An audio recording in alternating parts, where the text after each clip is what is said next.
Hello and welcome to All Things Seniors. This is your host, Rafiq.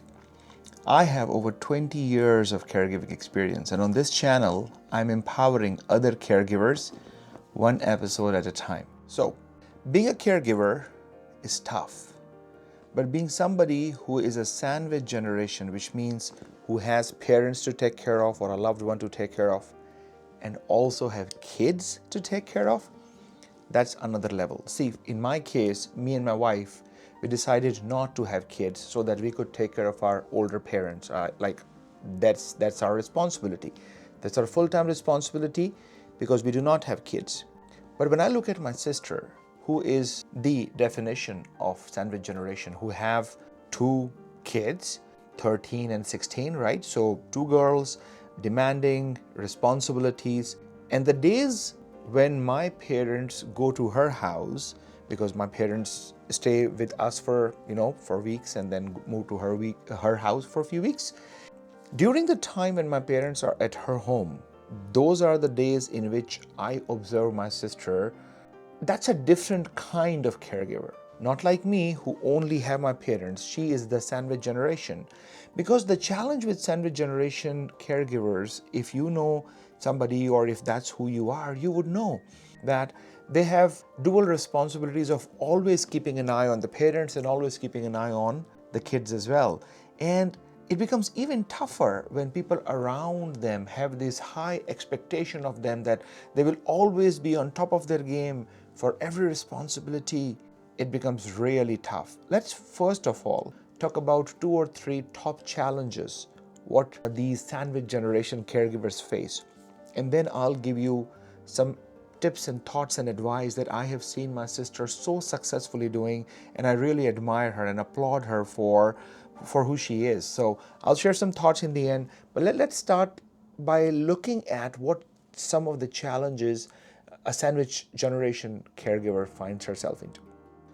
So the first challenge that I have seen my sister and some other sandwich generation caregivers as well is the emotional stress of knowing that not only they have to take care of these two group of people, types of people, very different needs, but also this almost pressure and responsibility that everyone is relying on almost them for always being there, and that's a lot of pressure, right? Like kids are relying on her, and my father, when he is there, he is over reliant on my sister. Like for example, when my father is at my home, he would warm his own meal, but when he's there, he'll just out of I like when my daughter takes care of me mode, and he is literally requesting even the smallest of thing out of love. Like he'll say, I'm sure you'll do this for me, right? And obviously my sister would not say no, but now she has another responsibility. And this is stress, this emotional challenge of being there for everyone, that's a lot of pressure. So I think that's the biggest challenge. And especially if there are people around you who have this keen eye on, or they have an opinion as to how this should be done, that's even like very, very difficult. So yeah, that's challenge number 1. Challenge number 2 is that you only have so much energy, right? Like when there are so many demands and little time, you are short on resources, whether it is time or whether it is finances. You have to make some calls as to this is something that I can do and this is something that I have to say no. And that's where guilt comes in. That's where you'll say, oh my God, I'm not doing my job kind of thing, right? And I think that as soon as that guilt kicks in, it literally drains away your energy. Like even whatever you were able to do with your limited time and resources, that guilt is literally draining you and sucking the positivity out of this whole experience. And I think that guilt and not being able to do everything for everyone is something which is one of the top challenges of sandwich generation caregivers. So that would be my number 2.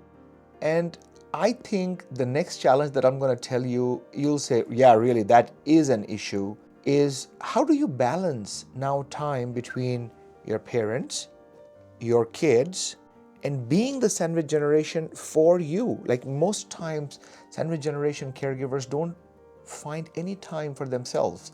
And when there is no self-care, when there is no rest, the caregiver is tired. As you know, I always say a better caregiver is a rested caregiver, but a sandwich generation caregiver, I see my sister, she is very tough on herself.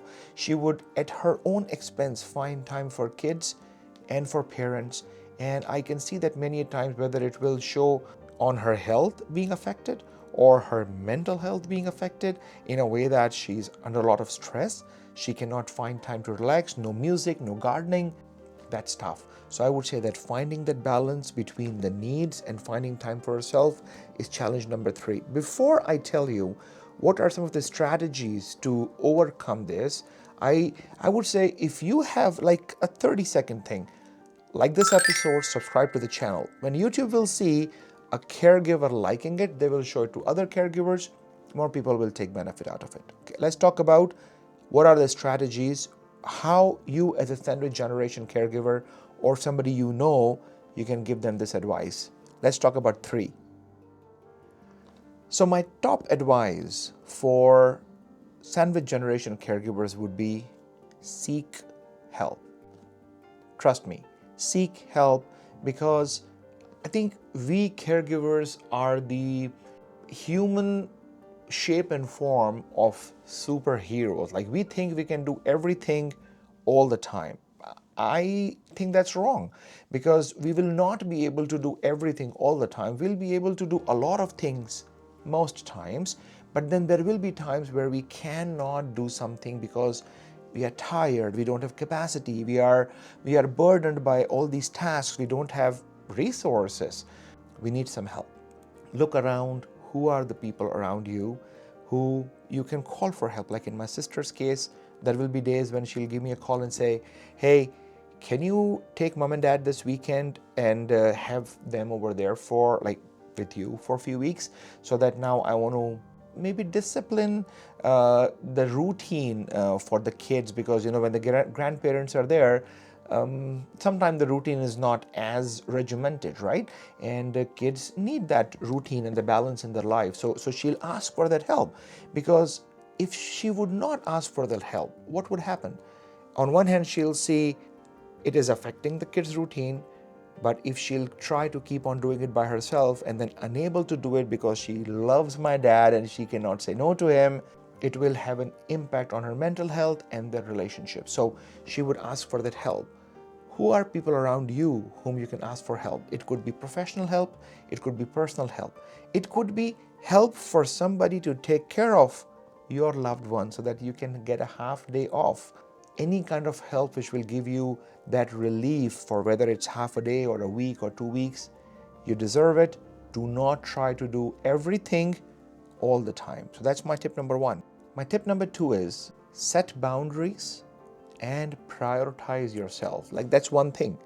What is setting boundary plus prioritizing yourself look like on your calendar is set aside a 2-hour or 1 hour or whatever you want that gives you pouring back of your energy in your mind. Like, if, for example, in my sister's case, that is gardening. She loves gardening. So if she needs that 3 hours in her backyard, she'll say that is like committed time.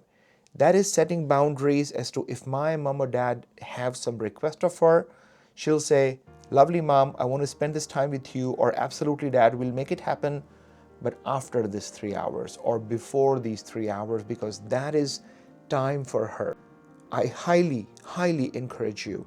You need to put yourself on top, because if you do not, like whether they are kids or they're older adults who need your support, right?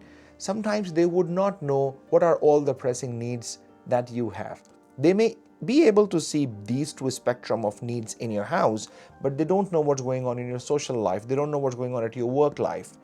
You need to be the leader in prioritizing time and then setting boundaries. Once a time is set for yourself, if a request comes from a loved one, your kids or your parents, play with your calendar in a way that they don't feel you are not giving them that support, but not at the expense of that allotted time for yourself. That will be, I would say, very, very, very important for the longevity, so that you can perform this care for both these sides. So that would be my number 2. Number 3. So this third thing or tip or whatever you want to call is something that every one of us go through it. Like this feeling of guilt that I'm not enough. I'm not doing that my loved one wants me to do. I'm not doing more than what I should do. And especially when you have to seek help, like, going back to point number 2, ask for help or prioritize yourself. And you'll say, oh, it's guilt, right? I'm not doing enough.